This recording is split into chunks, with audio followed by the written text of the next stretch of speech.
आज का हम लोग क्लास स्टार्ट करते हैं। आपको हम कल आपको बहुत इंपॉर्टेंट बात है ये सब। फुट ऑफ परपेंडिकुलर, हाँ, एक पॉइंट से एक प्लेन का डिस्टेंस क्या होता है, तो उसमें क्या बोले थे, पॉइंट को क्या कीजिए, प्लेन में सेटिस्फाई करवा दीजिए।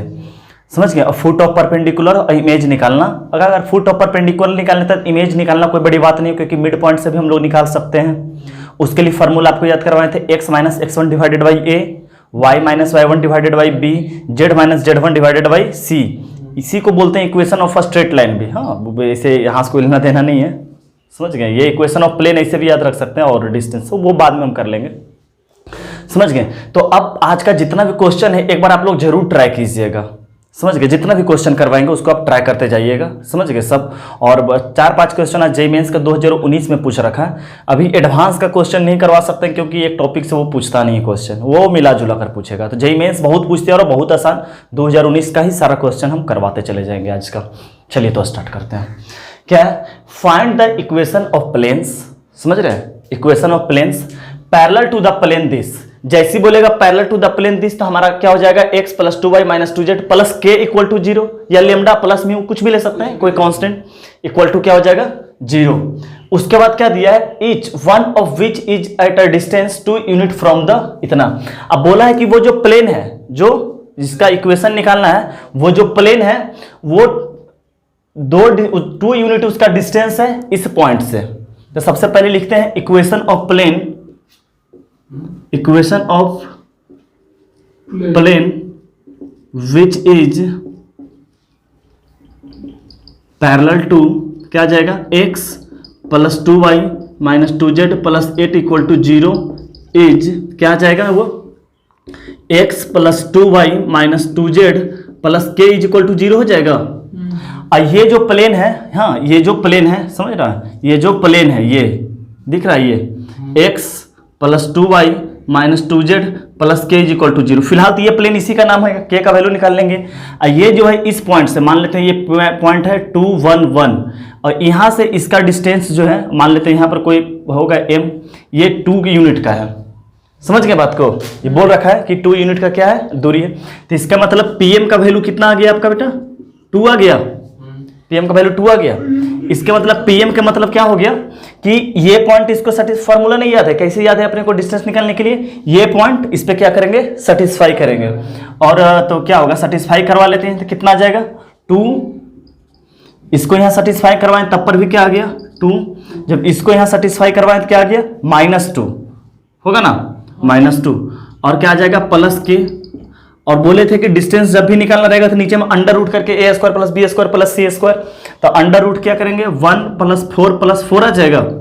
तो इस तरफ कितना हो गया, यहाँ हो गया 3, इस तरफ 6 हो गया, और ये से ये कैंसिल हो गया, और क्या लिख लें k प्लस 2। तो क्या आ गया k plus 2 is equal two plus -6, मतलब क्या आ गया k का वैल्यू -2 प्लस -6। इसके मतलब क्या हो गया, k का वैल्यू कितना आ गया, जब प्लस लेंगे उस टाइम क्या आएगा आपका, जिस वक्त प्लस लेंगे उस वक्त क्या आ जाएगा, -2 और प्लस 6 4 आ जाएगा, और एक क्या आ जाएगा -8 आ जाएगा। 2 आंसर आएगा इसका। तो इक्वेशन ऑफ प्लेन हमारा क्या हो गया, हमारा जो इक्वेशन ऑफ प्लेन जो आंसर होगा वो 2 आंसर होगा। समझ गए, इक्वेशन ऑफ प्लेन क्या होगा, 2 आंसर होगा। क्या आ जाएगा, एक क्या आ जाएगा, x plus 2y minus 2z minus 8 is equal to 0। समझ गए। एक बार k का वैल्यू क्या लेंगे -8, और एक बार क्या ले लेंगे and x plus 2y minus 2z, और एक बार क्या ले लेंगे बेटा प्लस 4 इज इक्वल टू 0। ये हमारा आंसर आ जाएगा। अच्छा, 2 प्लेन आंसर आने का मतलब क्या है, अब देखिए कि ये जो यहां से इसका दूरी कितना है 2 यूनिट का, तो प्लेन यहां पर भी होकर तो 2 यूनिट का डिस्टेंस बना सकता था, प्लेन ऊपर होकर भाई ना, तो इसीलिए। समझ गए बात के। मान चलिए आप कहीं अपना रूम में ही मिड पॉइंट पर खड़ा है दोनों का, तो आपका 2 उधर भी है और 2 इधर भी है, इसलिए आप 2 पोजीशन में जा सकते हैं। आप बोलेगा कि 2 मीटर आप मूव करो, तो आपका चांस क्या हो सकता है, 2 मीटर उस तरफ भी मूव कर सकते हैं और 2 मीटर इस तरफ भी मूव करते हैं, इसीलिए 2 आंसर आता है। आसान था क्वेश्चन। चलिए आगे बढ़ते हैं। हाँ देखिए, अब हम लोग क्या बोला कि एक पॉइंट से प्लेन पर क्या निकालना है, फुट ऑफ परपेंडिकुलर निकालना है। समझ गए। तो क्या बताए थे आपको कि जिसको फुट ऑफ परपेंडिकुलर 90 डिग्री जहां पे आता है उसी को बोला जाता है। तो इसको मान लेते हैं क्या, एक्स वाई जेड। और कैसे लिखेंगे, x minus this divided by 2 आ जाएगा। m के लिए क्या आ जाएगा, x y और z, इसके लिए क्या बन जाएगा, हाँ इसको बोलते हैं इक्वेशन ऑफ स्ट्रेट लाइन, लिख दीजिए आप सिंपल। हाँ जब स्ट्रेट लाइन हम लोग पढ़ेंगे ना, तब आज ही के दिन हम लोग थोड़ा हेडिंग ले लेंगे। क्या आ जाएगा, x-1 और इसका डायरेक्शन रेशियो ये, समझ गए बात को, इज इक्वल टू, अब क्या हो जाएगा y-2 और क्या आ जाएगा 1। इसके बाद क्या आ जाएगा z-4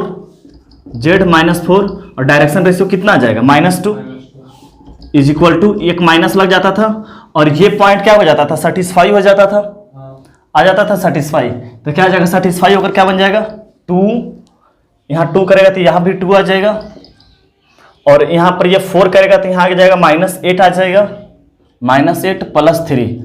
और जब डिस्टेंस नहीं निकालना रहता था तो अंडर रूट नहीं लगाते हैं, सिंपल लगाएंगे a² + b² + c²। तो क्या आ जाएगा 2 का स्क्वायर + 1 का स्क्वायर और फिर +2 का स्क्वायर, सही है।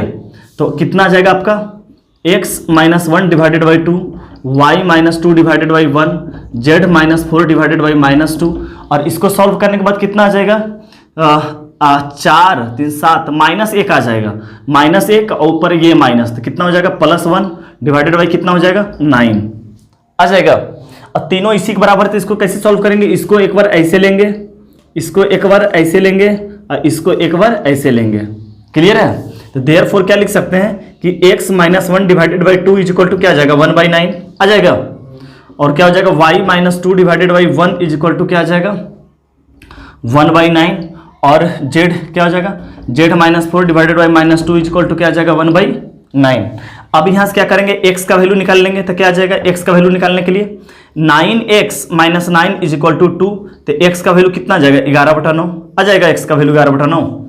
इसी तरह यहाँ से क्या आ जाएगा 9y - 18 इज इक्वल टू 1, तो क्या आ जाएगा y का वैल्यू 19/9, और यहाँ z का वैल्यू क्या आ जाएगा 9z - 36 इज इक्वल टू -2, तो क्या आ जाएगा z का वैल्यू ये इस तरफ हो जाएगा 34/9, यानी m का जो कोऑर्डिनेट आ जाएगा अपना, m का जो कोऑर्डिनेट आ जाएगा 11/9, 19/9 और क्या आ जाएगा 34/19, हाँ सब 19 है। ये अपना क्या हो गया, आंसर आ गया 11 19/9 34/9। हाँ चलिए नोट कर लीजिए। हाँ एक बात और, अगर वही मान के चलिए कि इस पॉइंट का इमेज निकालना होता, इस पॉइंट का क्या बोल देता इमेज निकालने के लिए, तो इमेज यहाँ बनता, तो सिंपल कुछ नहीं, इसी फॉर्मूला में यहाँ पे क्या लगा देते, सिंपल -2 लगा देते, क्योंकि इसको दूरी नीचे और तय करना पड़ जाता ना। चाहे आप मान के चलिए, अगर मान के चलिए अपना का इमेज का फॉर्मूला नहीं पता है, समझ गए, इमेज का फॉर्मूला भूल गए, तो क्या करेंगे, जैसे आप फुट ऑफ परपेंडिकुलर का पता है, वही मान के चलिए 2 भूल आ गए कि क्या होगा नहीं होगा, तो क्या करेंगे, ये अपना मिड पॉइंट हो गया, और इसी को मान लेंगे कुछ PQR, तो क्या होगा this plus this is equal to x coordinate, this plus this, याद रहेगा ऐसे सिंपल -2। आपको फुट ऑफ परपेंडिकुलर का फॉर्मूला याद करने में दिक्कत है, थोड़ा सा बोलो ना, हाँ दिक्कत है, तो याद रखना क्या कि equation of straight line, foot of perpendicular का मतलब इक्वेशन ऑफ स्ट्रेट लाइन, बस अभी इतना ही याद रखो। अब क्यों बोल रहे हैं इक्वेशन ऑफ स्ट्रेट लाइन, वो समझ लेंगे, समझ गए, वो हम लोग क्या करेंगे समझ लेंगे। चलिए नोट कर लीजिए बस। हाँ सर, ये देखिए 2019 का क्वेश्चन है, और कितना आसान क्वेश्चन, इससे रिलेटेड 3 क्वेश्चन 2019 में ही पूछा है। बस आपको आज ही के दिन कार्टेशियन फॉर्म का स्ट्रेट लाइन का इक्वेशन बता देंगे तो आप बना लीजिएगा, समझ गए। अच्छा पिछला क्वेश्चन हम लोग आंसर गलती लिख दिया, 19 लिख दिए थे, क्या लिख दिया 9 होना चाहिए था, 9 तो सुधर लिया। हाँ पिछला क्वेश्चन सर 9 कर लीजिएगा, हाँ 19 के स्थान पे। अच्छा अब देखिए क्या बोल रहा कि निकालिएगा क्या कि the length of perpendicular drawn from the point this, समझ गए। आपको क्या बोल रहा है कि the length of perpendicular drawn from the point this to the plane, एक प्लेन पर, तो अपने को पता है कि एक पॉइंट और एक प्लेन का डिस्टेंस क्या होता है, पॉइंट को सेटिस्फाई करवा दो, यही जानते हैं, समझ गया पॉइंट को। लेकिन क्या बोल रखा है कि the length of perpendicular drawn from the point this to the plane containing the line ये एंड ये। अब क्वेश्चन ये प्लेन का इक्वेशन नहीं दिया है, प्लेन का इक्वेशन नहीं दिया है, बोला है कि एक प्लेन के अंदर ये और ये पाया जाता है। देखो हम जो कल का क्लास ज्यादातर सीखे थे, कल क्या सीख रहे थे, इक्वेशन ऑफ प्लेन निकालना सीख रहे थे, समझ गए, इक्वेशन ऑफ प्लेन अलग अलग कंडीशन के तौर पे। आज भी एक अलग कंडीशन से सीखे इक्वेशन ऑफ प्लेन निकालने के लिए। पहला क्वेश्चन आज का क्या कि इक्वेशन ऑफ प्लेन निकालने बोल दिया और पैरेलल दे दिया, और बोला कि के का निकालने के लिए वैल्यू कहां से दे दिया कि वो प्लेन इसका 2 यूनिट पर से, तो के का वैल्यू निकालकर इक्वेशन ऑफ प्लेन लिखे। अच्छा फिर अगर मान के चलिए कि क्या आपको लेंथ निकालने बोल रखा है यहां से, अगर प्लेन का इक्वेशन पता रहता अपने को, क्या बोल रहे हैं, अगर प्लेन का इक्वेशन पता रहता तो तुरंत क्या करते, पॉइंट को क्या करते, सेटिस्फाई करवा देते, करवा लेते ना, पॉइंट को क्या कर लेते, सेटिस्फाई करवा लेते। लेकिन अपने प्लेन का इक्वेशन नहीं पता है, अपने को पता क्या है कि प्लेन के अंदर दो लाइन है, ये पता चलता है ना कि ये लाइन ही है। हाँ, तो ये वेक्टर फॉर्म में है, इसी का कार्टेशियन फॉर्म में कर दीजिएगा तो एक और क्वेश्चन दे दिया है, बहुत आसान क्वेश्चन, आज ही के दिन करेंगे उसको। क्लियर है? तो यानी कि एक प्लेन के अंदर दो लाइन है इस तरह करके, समझ गए, दो लाइन है, इसको मान लेते हैं L1, एक को मान लेते हैं L2, तो इसको भी मार्क कर लेंगे हम लोग, L1 के नाम पर कर लेंगे, समझे वो है। अच्छा, इस बात को मानते हैं कि इसके अंदर अगर दो लाइन है तो इसका जो नॉर्मल होगा वो दोनों पे परपेंडिकुलर होगा। नॉर्मल क्या होगा, ये क्या हो गया अपना नॉर्मल ऑफ प्लेन। अच्छा, इस बात को मानते हैं कि बताना कि दोनों लाइन किस पॉइंट से पास कर रहा है, दोनों लाइन किस पॉइंट से पास कर रहा है, आईजे है ना, तो पॉइंट का नाम बताओ ना, पास किससे कर रहा, अरे ये दोनों स्ट्रेट लाइन किससे पास कर रहा, कौन पॉइंट से पास कर रहा, ये स्ट्रेट लाइन दिखाई दे रहा तुमको, ये किससे पास कर रहा है, किस पॉइंट से पास कर रहा है ये, कि तुम लोग पढ़ता है जी, समझ ही में नहीं आता है, खुद से कभी जाकर कॉपी पढ़ता है, अरे पास नहीं कर रहा ये 110 से, अरे ये 110 से पास नहीं कर रहा, बोलिए कुछ पता ही नहीं चल रहा, अरे ये 110 से पास नहीं कर रहा, यहां पर पास करता है ये वाला वेक्टर रहता है, क्या यार तुम लोग, यहीं पर ये भी है।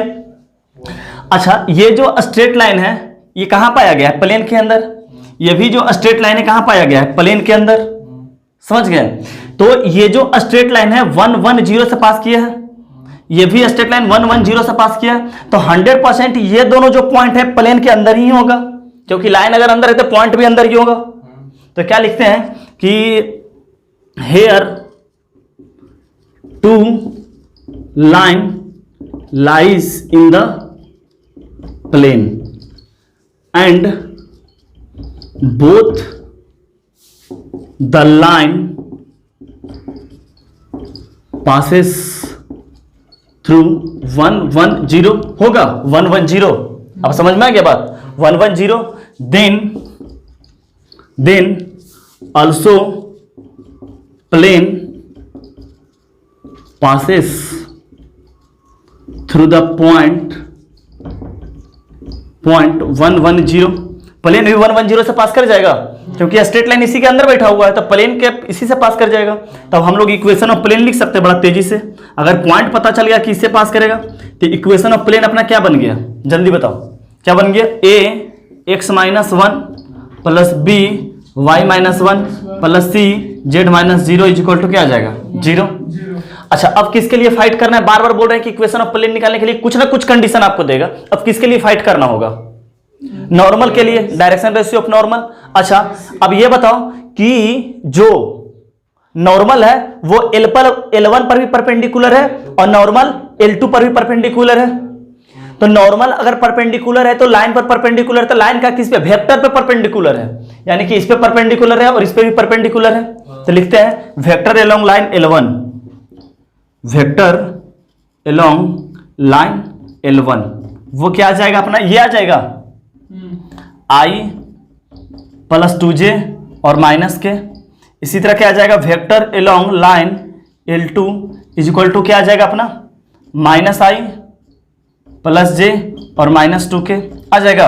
और ये जो नॉर्मल है इस पर भी परपेंडिकुलर होगा, ये नॉर्मल क्या है इस पर भी परपेंडिकुलर होगा, तो ये नॉर्मल क्या हो जाएगा, दोनों का क्रॉस हो जाएगा, तो क्या आ गया, therefore normal perpendicular to L1 and normal perpendicular to L2, समझ गए। तो नॉर्मल इज इक्वल टू क्या आ गया अपना, I J K, समझ गए, और यहां से क्या आ जाएगा 1 2 -1 -1 1 और -2, सही है। इसको अब क्या करेंगे हम लोग, सॉल्व कर लेंगे, 1 2 -1 -1, हाँ, जब इसको सॉल्व कर लेंगे तो आ जाएगा -3i प्लस 3j प्लस 3 के, 3 को कॉमन लेकर क्या कर लेंगे हम लोग, बना लेंगे, ये आ जाएगा नॉर्मल इज इक्वल टू आ जाएगा अपना माइनस आई प्लस जे और प्लस के, तो डायरेक्शन रेशियो ऑफ नॉर्मल क्या आ जाएगा, डायरेक्शन रेशियो -1 1 और 1 आ जाएगा अपना।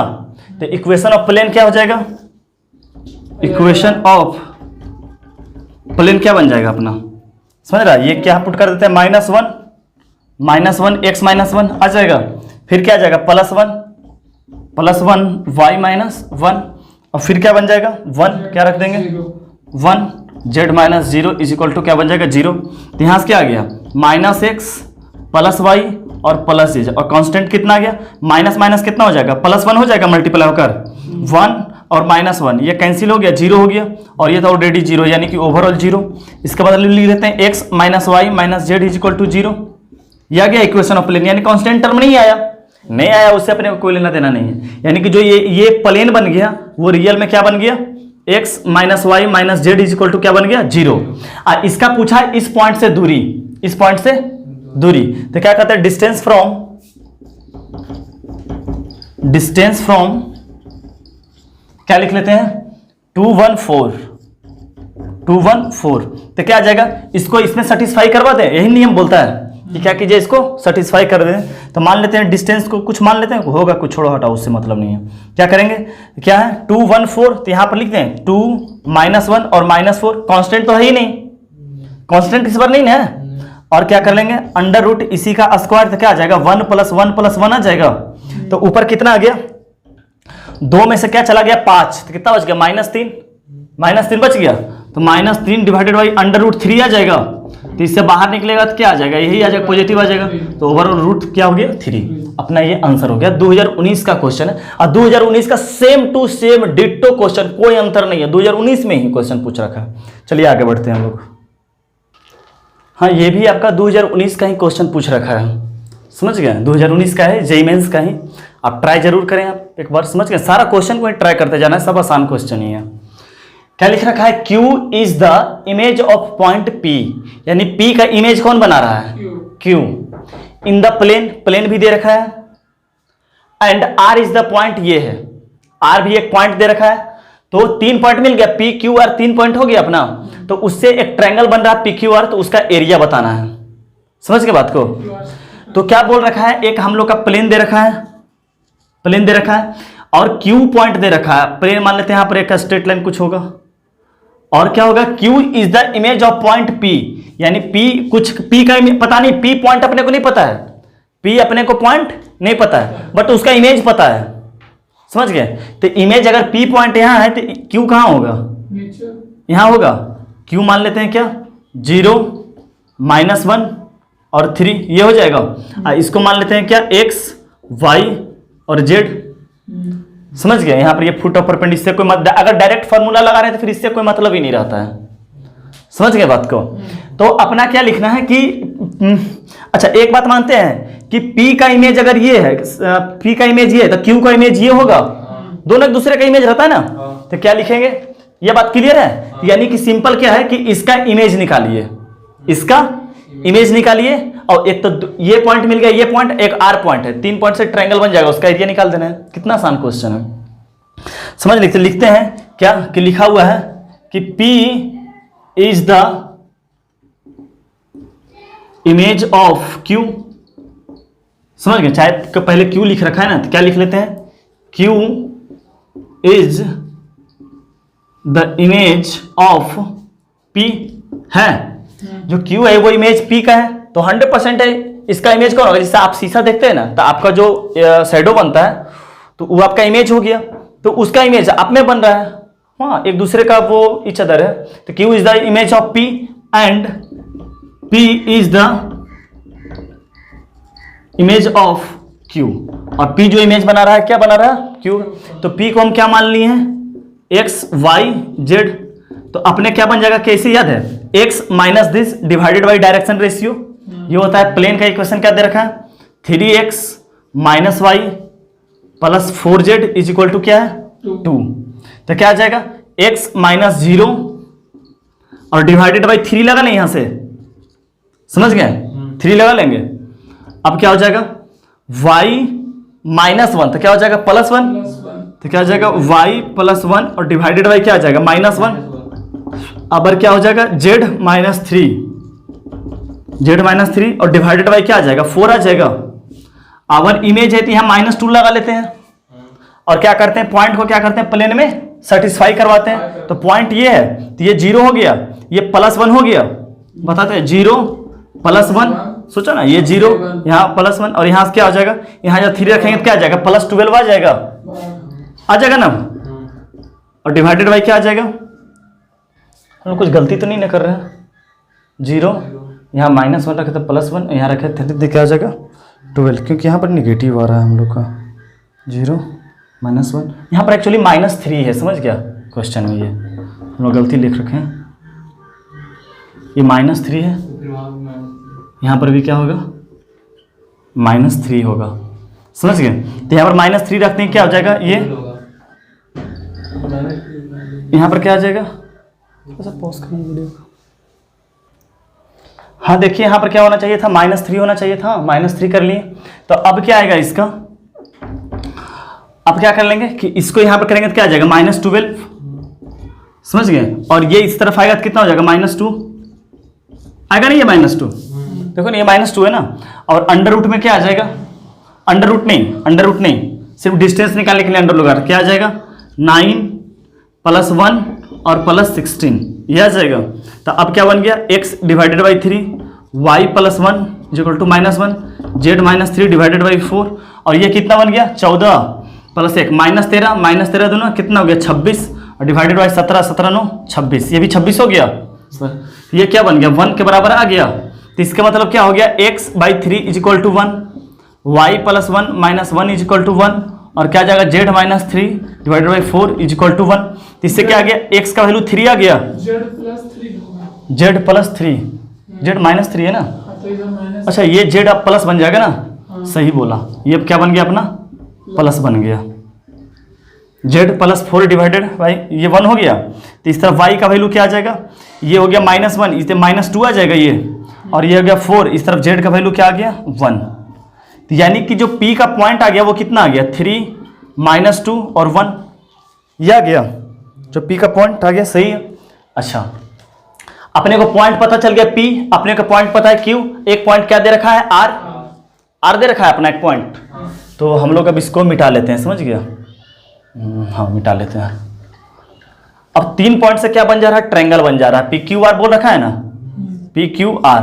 तो मान लेते हैं P पॉइंट जो आ गया हम लोग कितना आ गया 3 -2 और 1, Q पॉइंट जो हम लोग का था कितना है वो 0 -1 और -3, और R पॉइंट जो है वो कितना है 3 -1 और -2, ये है। तो एरिया ऑफ ट्रायंगल निकालना चाहते हैं, कैसे हाफ और दो साइड का क्या कर लेंगे क्रॉस कर लेंगे, समझ गया, दो साइड का क्या कर लेंगे क्रॉस कर लेंगे। तो क्या आ जाएगा एरिया =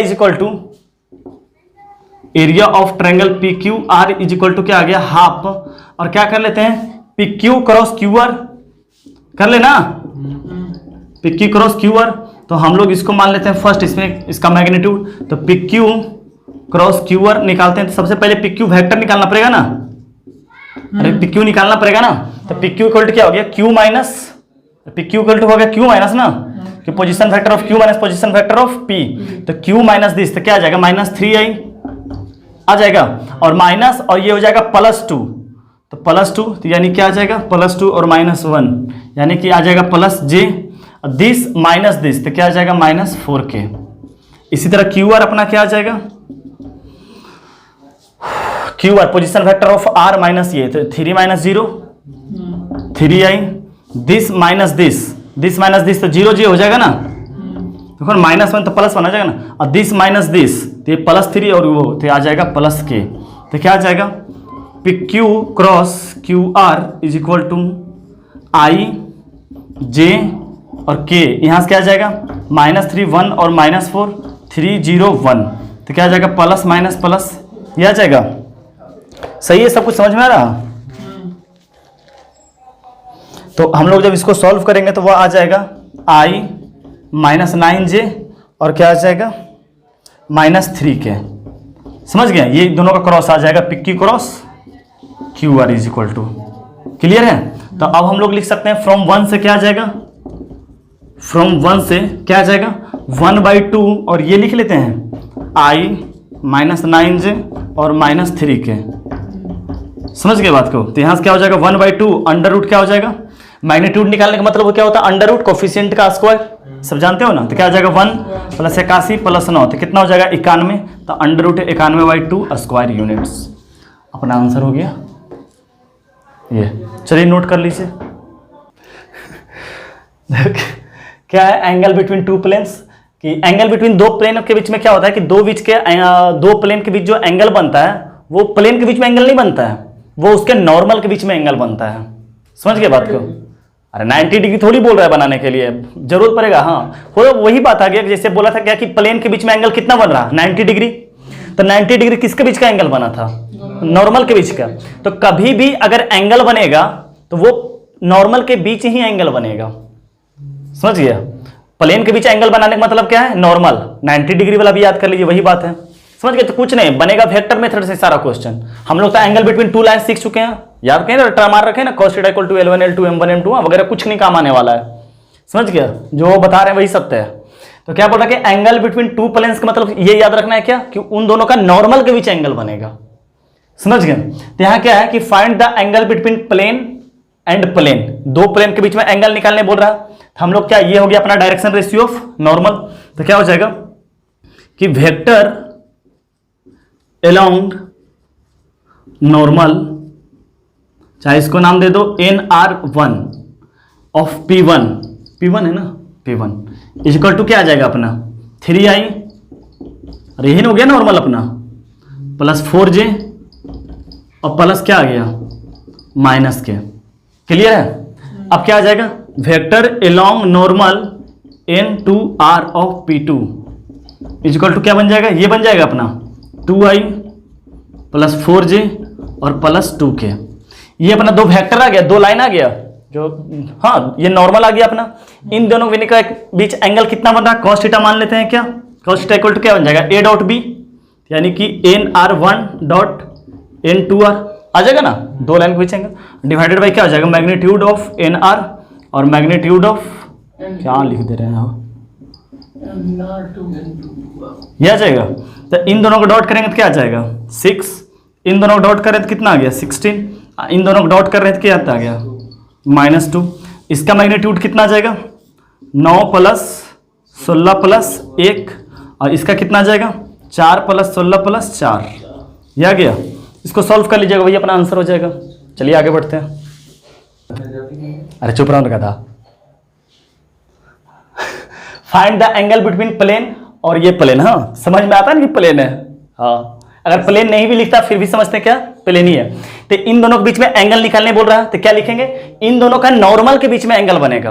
तो इसका नॉर्मल क्या हो जाएगा वेक्टर अलोंग नॉर्मल क्या हो जाएगा वेक्टर अलोंग नॉर्मल, इसको मान लेते हैं P1। हाँ तो क्या आ जाएगा 2i प्लस j और -k, सही है।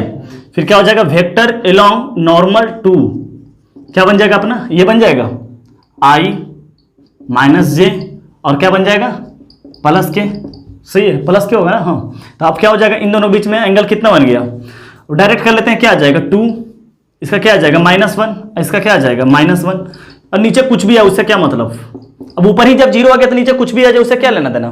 तो ओवरऑल क्या हो गया cos थीटा इक्वल टू 0, तो थीटा इक्वल टू कितना बन गया 90 डिग्री। तो इसके मतलब क्या हो गया 90 डिग्री का मतलब कि n1 परपेंडिकुलर टू n2, यानी कि दोनों नॉर्मल क्या हो गया परपेंडिकुलर हो गया। अच्छा दोनों नॉर्मल परपेंडिकुलर हो जाने का मतलब क्या है कि प्लेन परपेंडिकुलर हो गया है, समझ गया। That means both plane are perpendicular to each other. चलिए आगे बढ़ते हैं। हाँ देखिए बहुत ही इंपॉर्टेंट हेडिंग है, और क्या बोल रखा है तुम लोग भी समझ में आएगा, हाँ समझना अच्छा समझ में आएगा। हाँ 2 क्लास का बच्चा आ गया है हम लोग का भटकते भटकते, क्या नाम है जी बिट्टू।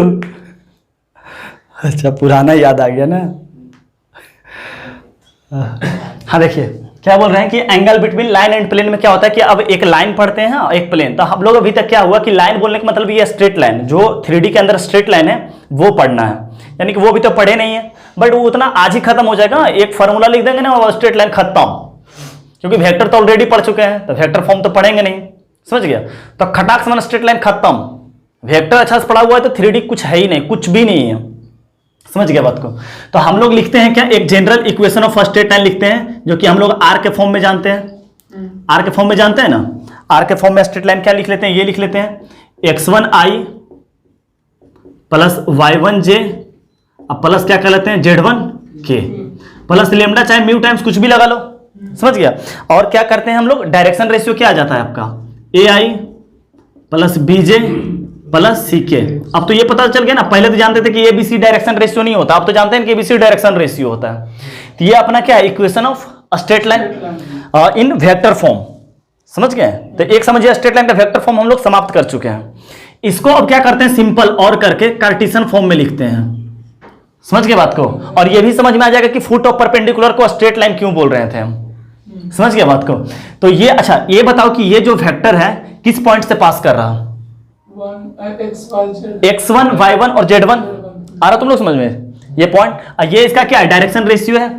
अच्छा ये पॉइंट यहां से पास कर रहा, तो इसका ऐसे लिख सकते हैं, कार्टेशियन फॉर्म में लिखते हैं कि x माइनस x1 और डिवाइडेड बाई a, ये डायरेक्शन रेशियो। तो फुट ऑफ परपेंडिकुलर वाला फार्मूला हो गया।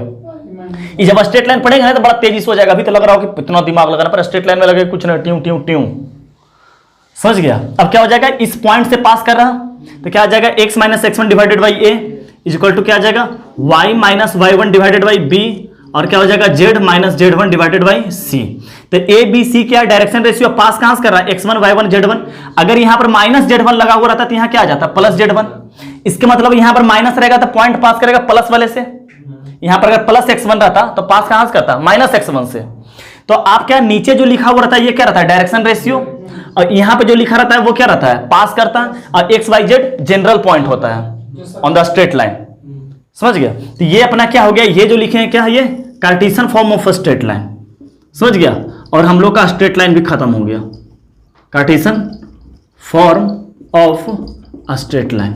हाँ जब हम लोग स्ट्रेट लाइन हेडिंग करेंगे तो इसका प्रूफ वगैरह सब कुछ करेंगे, बट फाइनल यहीं पे पहुंचने वाले हैं। और इसी से आगे सिर्फ क्वेश्चन रहेगा, बस हम लोग का स्ट्रेट लाइन में बस इतना ही है। देखिए एग्जांपल आपको देते हैं कि मान के चलिए r इज इक्वल टू आपको दे रखा है कि 2i माइनस 3j और plus 4k plus lambda times 3i plus 6j और माइनस 4k। तो अपने को पता है कि इसका कार्टेशियन फॉर्म क्या हो सकता है कि 2 माइनस 3 और 4 से क्या कर रहा है, इक्वेशन ऑफ स्ट्रेट लाइन क्या कर रहा है, पास कर रहा। और डायरेक्शन रेशियो इसका क्या हो गया, ये अपना वेक्टर को दिखाता है। तो क्या हो जाएगा, इसका लिख सकते हैं x माइनस 2 डिवाइडेड बाई 3। इसीलिए बोल रहे थे फुट ऑफ परपेंडिकुलर को स्ट्रेट लाइन की तरह याद कर लो, समझ गया। क्या हो जाएगा, x माइनस 2 यहां से पास कर रहा था और डिवाइडेड बाई 3। फिर क्या हो जाएगा, y माइनस 3 की प्लस 3 पास किया है कहां से, माइनस 3 से। तो क्या करेंगे, प्लस 3 और डिवाइडेड बाई क्या लगा लेंगे, 6। इसी तरह z माइनस 4 क्योंकि पास किया है 4 से, और क्या लगा लेंगे, माइनस 4। ये अपना हो गया कार्टेशियन फॉर्म। ये बात आपको समझ में आ गया, ये अपना हो गया Cartesian form of straight line. तो ये भी स्ट्रेट लाइन है और ये भी स्ट्रेट लाइन का इक्वेशन है, बट ये वेक्टर फॉर्म में है और ये क्या है, कार्टेशियन फॉर्म में है। इसको नोट कर लीजिए। इसके बाद हम लोग सीखते हैं angle between line and plane. हाँ देखिए अब हम लोग क्या करते हैं, स्टार्ट करते हैं कि देखिए समझिएगा अच्छा से। ये आपका जो सरफेस है ये क्या हो गया, आपका प्लेन हो गया, समझ गए। अच्छा ये इसका पर 90 डिग्री पर आएगा, परपेंडिकुलर आएगा। तो इसके देखिए ना, इसके बीच का एंगल कितना बन रहा है, 90 डिग्री। हाँ दोनों काइट करो ना, 90 डिग्री। और एक ये लाइन बना ली है, क्योंकि लाइन और प्लेन के बीच एंगल बोल रखा है। तो ये अपना लाइन हो गया। तो ये जो प्लेन बनाए हैं और ये जो लाइन है, ये तो 90 डिग्री बना रहा है। ये लाइन आते हैं, इसको दो पार्ट में डिवाइड हो गया। तो अगर ये हो गया थीटा, यानी कि ये लाइन और ये प्लेन जो है, जो प्लेन का सरफेस है, हाँ इधर आने के, ये जो लाइन है किस पे है, प्लेन के सरफेस पे है। तो लाइन और ये लाइन और प्लेन के बीच जो एंगल बन रहा है वो कितना बन रहा है, थीटा, दिख रहा है। तो क्या लिख लिए, थीटा जो है angle between line and plane है। तो ये जो 90 डिग्री माइनस थीटा है, ये क्या है, नॉर्मल और लाइन के बीच का एंगल है। क्लियर पूरे दिख रहा है कि एक नॉर्मल एक लाइन खींच लिए। तो 90 डिग्री माइनस थीटा जो है ये नॉर्मल और लाइन के बीच में है, जबकि ये जो थीटा है लाइन, और ये जो लाइन है ये वाला लाइन, ये लाइन किस पे है, प्लेन पे है। तो प्लेन के बीच का एंगल है, तो वही अपने को थीटा निकालना है। अब हम लोग शुरू से क्या जानते आए हैं कि हम लोग सब कॉस थीटा आए कि एंगल बिटवीन टू लाइन के लिए हम जानते हैं कॉस थीटा। तो आज के बताइएगा कि एंगल बिटवीन आपको किसके किसके बीच का निकालने के लिए बोला है? लाइन एंड प्लेन के बीच। तो लाइन और प्लेन के बीच कौन है? ये थीटा।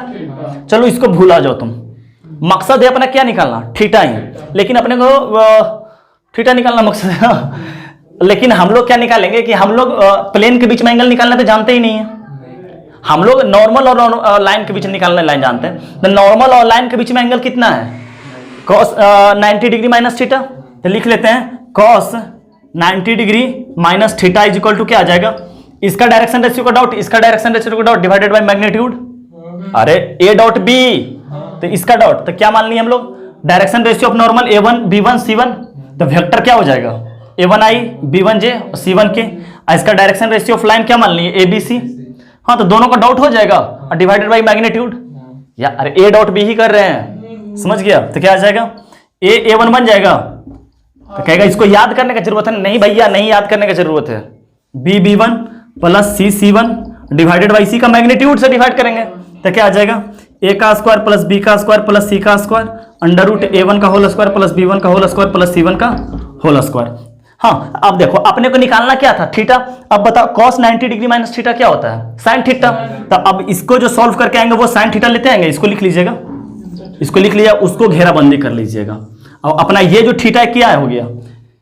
लाइन और प्लेन के बीच का एंगल हो गया। तो कुछ नहीं, जब cos theta equal to A dot B करते थे ना, तब sine theta equal to A dot B कर लेंगे। बस यही अंतर आ गया। ये बात क्लियर है? चलिए आगे बढ़ते हैं। तो हाँ देखिए, अब हम लोग आपको कल भी फील करवाए थे कि अगर एक प्लेन और एक लाइन, एक प्लेन और एक लाइन अगर पैरेलल हो जाता है तो नॉर्मल उस पर क्या हो जाता है? परपेंडिकुलर हो जाता है। ये फील करवाए थे कल, याद है? जो एक्स एक्सिस का क्वेश्चन लिए, देखो ना, ये आपका प्लेन है, प्लेन, और ये इसका देखिए लाइन, इसका क्या हो गया? पैरेलल हो गया। समझ गए? तो इसका जो नॉर्मल आएगा दोनों पर क्या होगा? परपेंडिकुलर होगा। समझ गए? और अगर अब देखिए, अब क्या करते हैं कि अब लाइन, एक प्लेन और एक लाइन पैरेलल हो जाएगा। पैरेलल हो जाने का मतलब यूं, समझ रहा है? यूं होगा, चाहे यूं ले लो, पैरेलल हो जाने का मतलब यूं ले लेते हैं। समझ गया? एक लाइन का ये तो नॉर्मल हो जाएगा ना इससे, इस पे ये क्या हो गया? एक लाइन और ये क्या हो गया? पैरेलल दिख रहा है प्लेन। तो मान के चलो नॉर्मल मेरा हाथ की तरफ से आएगा, इस तरफ से आएगा, तो ये लाइन और ये नॉर्मल है, इस लाइन में क्या रिश्ता रहेगा? पैरेलल का। तो वही बात यहां लिख रखे हैं, उल्टा रखना कि एक लाइन और एक प्लेन अगर पैरेलल है तो नॉर्मल क्या होगा? परपेंडिकुलर होगा। अगर एक प्लेन और एक लाइन अगर क्या है? पैरेलल है तो नॉर्मल क्या होगा? सॉरी, पैरेलल तो परपेंडिकुलर। अगर एक प्लेन और लाइन अगर परपेंडिकुलर हो गया, लाइन और प्लेन क्या हो गया? परपेंडिकुलर हो गया, तो नॉर्मल क्या हो जाएगा? पैरेलल हो जाएगा। वही बात यहां लिख रखे हैं, समझ गया? कि if line parallel to the plane means normal of plane are perpendicular to the line. हाँ, ये फिगर आपको दिखा दे रहे हैं। फिर क्या लिखा है? If line perpendicular to the plane तो normal of plane are parallel to the line, पै हो जाएगा। तो ये मान चलिए बना लिए क्या? ये, और इसके हो गया परपेंडिकुलर हो जा रहा। समझ गए बात को? लाइन क्या हो गया? परपेंडिकुलर। समझ रहा? तो समझ रहा ना बात को? अब देखो क्या बोल रखा है कि find the angle between the line. ये लाइन समझ में आ रहा? इसका कार्टेशियन फॉर्म जल्दी से बता दो। ऐसे कोई जरूरत नहीं है कार्टेशियन का, लेकिन फिर भी याद करने के लिए क्या हो जाएगा? x माइनस वन से पास करा, x minus one divided by 2, y minus one divided by 2, z plus three divided by 1। और ये क्या बता? 2 2 1 क्या देगा? Direction ratio. चलिए सही है। और बोल रहा है कि इस लाइन और इस लाइन के बीच में क्या निकालना है? एंगल निकालना है। फॉर्मूला याद रखना है? नहीं, अपना cos थीटा काम चलाएगा। लेकिन cos थीटा की जगह पर आज क्या लिखेंगे? sin थीटा, क्योंकि वो जो बन रहा था cos 90 डिग्री माइनस थीटा बन गया था, तो वो बन गया था क्या? sin theta. और क्या करवाएंगे कि वेक्टर अलोंग जो लाइन गया है, जो क्या बना? एंगल बिटवीन थीटा बनाने का मतलब क्या हो गया कि इसका वेक्टर और इसका नॉर्मल, वही होता है ना, बनाया था फिगर, याद है ना कि देखना ये जो लाइन गया था, लाइन आया था, इस तरफ से लिए थे प्लेन, तो प्लेन का नॉर्मल और इसका ये, इन दोनों में डॉट करवा लेंगे तो क्या आ जाएगा? Sine theta is equal to आ जाएगा। चाहे आप लोग लिख लीजिएगा कैसे कि वेक्टर अलोंग लाइन क्या आ जाएगा? 2i plus 2j plus 3k। फिर क्या लिख लीजिएगा? वेक्टर अलोंग नॉर्मल, वो क्या आ जाएगा? 6i minus 3j plus 2k। उसके बाद साइन थीटा इक्वल टू क्या आ जाएगा? दोनों का डॉट और डिवाइडेड बाई मैग्नीट्यूड। तो दोनों का डॉट कितना आ जाएगा? यहां से कर लें, 12 आ जाएगा, 12। इसका इससे करेंगे तो कितना आ जाएगा? -6। इसका इससे करेंगे कितना आ जाएगा? +2 और डिवाइडेड बाई दोनों का मैग्नीट्यूड से डिवाइड कर लेंगे। तो मैग्नीट्यूड से डिवाइड करते हैं, इसका क्या आ जाएगा 4 4 1 3 आ जाएगा। सिंपल लिख लेते हैं, आप लोग अच्छा से कर लीजिएगा, स्टेप बाय स्टेप लिख लीजिएगा। और यहाँ से कितना आ जाएगा 36 4 40, यहाँ 7 आ जाएगा। तो आंसर कितना आ गया अपना, ये हो गया 14, 7 आ गया 3 × 7 यानी क्या आ गया 1/3, यानी थीटा इज इक्वल टू क्या बन गया साइन इनवर्स 1/3 बन गया। ये आंसर बन गया अपना साइन इनवर्स 1 बाई, यहाँ आ रहा मेरा 8/21 आ रहा है जी। 12 - 6 + 2 कितना हुआ 14 में से 6 गया तो 8 बचेगा रहेगा। तो 8 बटा 21 रह जाएगा नहीं यहाँ, तो यहाँ पर क्या आ जाएगा 8/21, ये अपना क्या आ जाएगा आंसर आ जाएगा। चलिए आगे बढ़ते हैं। हाँ देखो क्या बोल रखा है क्वेश्चन कि find the value of m for which line, ये हाँ i + 2j - k + lambda 2ij + 2k is parallel to the plane, यानी कि एक लाइन क्या हो गया है प्लेन का पैरेलल हो गया है, यानी कि नॉर्मल और लाइन के बीच में क्या रिश्ता रह गया है 90 डिग्री का। नहीं समझा क्या बोल रखा है कि ये स्ट्रेट लाइन आपको दिखाई दे रहा, ये प्लेन का क्या हो गया है पैरेलल हो गया, तो इसका नॉर्मल इस पर क्या हो जाएगा परपेंडिकुलर हो जाएगा। तो क्या लिख लेते हैं, तो हो गया वही लिख रखा है परपेंडिकुलर, तो क्या लिख लेते हैं जब परपेंडिकुलर हो गया तो दोनों का डॉट क्या हो जाएगा 0। जैसे देखो दो लाइन क्या आ गया परपेंडिकुलर, तो डॉट इक्वल टू 0, समझ गया। बाकी कोई फॉर्मूला नहीं याद रखने का जरूरत है, इसे फॉर्मूला किताब में भर भर के लिखा हुआ है लेकिन याद करने की जरूरत नहीं है। तो क्या आ जाएगा, तो हम लोग लिख लेते हैं क्या कि वेक्टर अलोंग लाइन क्या हो जाएगा, ये आप लोग लिख लीजिएगा यहाँ पे। हाँ हम तो ऐसे ही काम चला लेंगे कि वेक्टर अलोंग लाइन क्या आ जाएगा 2i + j + 2k, ये वेक्टर अलोंग लाइन हो गया। और वेक्टर अलोंग नॉर्मल क्या हो गया 3i - 2j + mk, समझ गया। और लाइन और नॉर्मल का डॉट दोनों क्या हो जाएगा 0।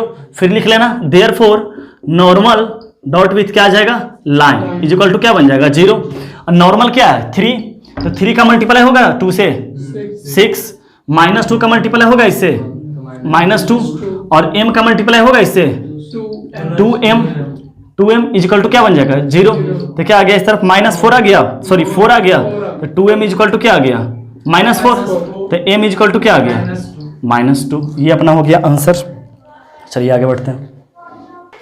हाँ देखो ये 2019 जेईई मेंस का क्वेश्चन है और कितना आसान है सो देखते जाएगा। जेईई मेंस का तो बिल्कुल कुछ है ही नहीं, सही भी नहीं है। देखो कितना आसान क्वेश्चन है, क्या बोल रहा है if an angle between the line, समझ रहा, बताओ इसका डायरेक्शन रेशियो क्या होगा, इस लाइन का डायरेक्शन रेशियो क्या है 2 1 -2, पास कहां से कर रहा -1 से 2 से और 3 से, क्लियर है। तो इस लाइन और इस लाइन के बीच जो एंगल बन रहा है वो cos इनवर्स 2√2 डिवाइडेड बाई 3 बन रहा है, समझ गया। तो लाइन और प्लेन के बीच में एंगल बनाने वाला साइन थीटा पैदा करता है, साइन थीटा आता है, cos थीटा नहीं आता है, साइन थीटा आता है। जबकि cos थीटा का वैल्यू दे रखा है, समझ गया, तो उसको साइन थीटा में पहले कन्वर्ट करेंगे और साइन थीटा का वैल्यू दे रखा है, उसका फॉर्मूला लगाकर वैल्यू निकाल लेंगे। तो हम लोग क्या दे रखा है, आप लोग जब इनवर्स आईटीएफ पढ़ा देंगे, इनवर्स ट्रिगोमेट्रिक फंक्शन, समझ गए, तो जो भी इनवर्स रहता है वो एंगल के बराबर होता है। जैसे आपको थोड़ा फील करवाते हैं कि मान के चलिए cos theta is equal to दे रखा है 1, समझ गए, cos थीटा इक्वल टू दे रखा है 1, तो थीटा का वैल्यू कितना होगा 0 डिग्री। इस बात को मानते हैं कि थीटा का वैल्यू क्या होगा 0 डिग्री। जबकि हम लोग नियम से थीटा कैसे निकालते हैं, theta is equal to cos inverse 1 और ये थीटा का वैल्यू हो गया 0 डिग्री।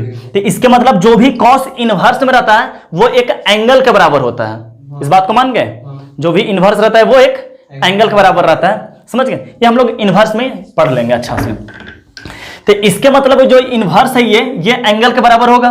तो मान लेते हैं let cos inverse 2√2 divided by 3 is equal to theta. ये इस तरफ जाएगा तो cos थीटा बन जाएगा, तो cos theta is equal to क्या बन गया 2√2 डिवाइडेड बाई 3। लेकिन इससे काम चलेगा क्या, जब भी लाइन और प्लेन के बीच एंगल निकालना रहेगा तो साइन थीटा को लाएंगे, समझ गया। तो अपने को साइन थीटा का वैल्यू निकालना है, तो क्या मान लेते हैं इसको, ये b/h हो गया, b/h, तो p के लिए क्या आ गया h² - b², तो h² होने का मतलब 9 और इसका स्क्वायर करेंगे 4 2 1 हो जाएगा 8 हो जाएगा। तो p का वैल्यू कितना आ गया 1, तो साइन थीटा का वैल्यू क्या आ गया परपेंडिकुलर बाई हाइपोटेनस यानी कि 1/3। तो क्या आ जाएगा 1/3 is equal to 1/3 is equal to क्या आ जाएगा, इसका डायरेक्शन रेशियो डॉट विथ इसका डायरेक्शन रेशियो, समझ गए। आप लोग चाहिएगा तो लिख लीजिएगा, ऐसे ही सब खट खट खट खट एक मिनट में क्वेश्चन बनता है, समझ गए? तो क्या करेंगे, 2 को 1 से मल्टीप्लाई करें, क्योंकि डायरेक्शन रेशियो इसका 1 हो गया ना नॉर्मल का, तो 2 का 1 से करेंगे तो कितना हो गया, 2 हो गया। 1 को किससे करेंगे, -2 से क्या आ जाएगा, -2, और -2 को माइनस कैसे करेंगे तो क्या आएगा, +2 के, और डिवाइडेड बाई दोनों का मैग्नीट्यूड आ जाएगा, दोनों का मैग्नीट्यूड आएगा डिवाइडेड बाई में, तो दोनों का जब मैग्नीट्यूड करेंगे तो इसका मैग्नीट्यूड क्या आ जाएगा, इसका मैग्नीट्यूड 3 आएगा, 3 आ जाएगा, और इसका मैग्नीट्यूड कितना आ जाएगा, 14k², 14k², यानी कि 14 यानी k² + 5 आ जाएगा। तो ये 3 से 3 कैंसिल हो गया, ये 2 से 2 कैंसिल हो गया, इसके मतलब क्या हो गया, √k² + 5 = कितना आ गया, 2k। स्क्वायरिंग बोथ साइड कर लिए, तो k² + 5 = कितना आ गया, 4k² आ गया, 4k²। इसको इस तरफ लेते आ गए तो कितना आ गया, चाहे इसको इस तरफ तो कितना आ गया, -3k² = -5, तो ये कट गया, तो k का वैल्यू कितना आ गया, ±√5/3, तो -5/3 तो नहीं है, 5/3 है, ये अपना आंसर हो गया। चलिए आगे बढ़ते हैं। हाँ, ये भी क्वेश्चन आपका 2019 का है। इसी से एक रिलेटेड क्वेश्चन करवाए थे क्या, कि प्लेन के अंदर 2 लाइन आ गया था, प्लेन के अंदर क्या आ गया था, 2 लाइन आ गया था, वहां वेक्टर के फॉर्म में दे रखा था, अब क्या दे दिया, कार्टेशियन के फॉर्म में दे दिया था।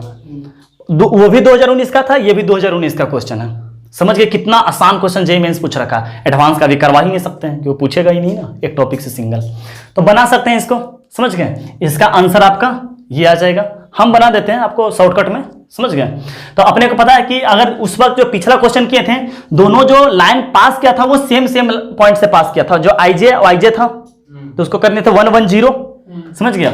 अब जो पास किया है, कहां से पास किया है, प्लेन कहां, ये प्लेन, ये दोनों लाइन कहां पे है, प्लेन पे है, बोल रखा है ना, the perpendicular distance from the point origin से पूछ रखा है, और ये दोनों क्या है, प्लेन पर है। तो मतलब ये अगर ये और ये लाइन अगर प्लेन पर है, तो 100% इसका पॉइंट भी किस पे होगा, प्लेन पे ही होगा, तो प्लेन वही दोनों पॉइंट से पास कर रहा होगा। तो एक जो प्लेन है, ये जो प्लेन है 21 पॉइंट से पास कर रहा है, ये मान लेते हैं इसको -2 2 और -5, और ये मान लेते हैं B, तो कहेगा प्लेन के बाहर हो गया, अरे भैया तुम प्लेन के अंदर कर लेना, क्या आ जाएगा 1 4 और -4। तो बड़ा तेजी से इक्वेशन ऑफ प्लेन सबसे पहले लिख लेंगे, क्योंकि अपने परपेंडिकुलर डिस्टेंस निकालने के लिए प्लेन से सीखे हैं। अब प्लेन में 2 लाइन है, तो इक्वेशन ऑफ प्लेन क्या हो जाएगा, किसी एक पॉइंट से पास करवा दो। तो तुम सोचेगा क्या एग्जाम में, इससे पास करवाएं कि इससे पास करवाएं, अरे भैया तेरा मर्जी, जिससे पास करवा ले, आंसर सेम आएगा। तेरा मर्जी, जिससे पास करवा ले, किससे पास करवाएंगे तू ही बता, ए से कि बी से, ए से, चलो बिट्टू का बात मानते हैं, ए से। तो इक्वेशन ऑफ प्लेन बड़ा तेजी से बोलो, तोता की तरह याद रखें, क्या a x - x1, ए से बोला है तो +2 + b y - 2 अब +c z + 5 = 0। अच्छा, ये भी तोता की तरह याद है कि ये दोनों लाइन जो किस पे है, प्लेन पे है, दोनों लाइन मान चलते ये L1 है, छोड़ो ना उतना, दोनों लाइन क्या है, इसी पे है, प्लेन पे।